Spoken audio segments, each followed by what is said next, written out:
If you can trace your family history to slavery, you may soon get priority admission to some universities in California. State lawmakers there recently passed Assembly Bill 7 with a 48-14 vote. Because right now, while we like to pretend access to institutions of higher learning is fair and merit-based and equal, we know that it is not. That's Assemblymember Isaac Bryan, who authored the bill. It would allow, not require, California universities to give preference to the descendants of enslaved people. So how would they determine who qualifies?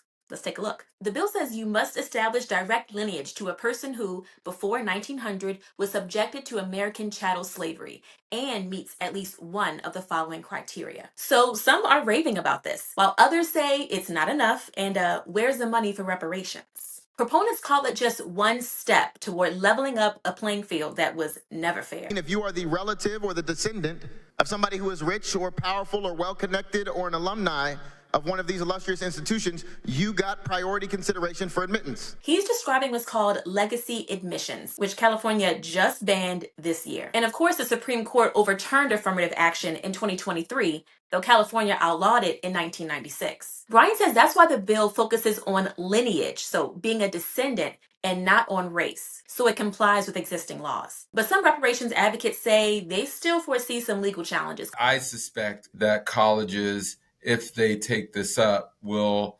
receive scrutiny and or receive lawsuits. Dr. Andre Perry is an expert at the Brookings Institute.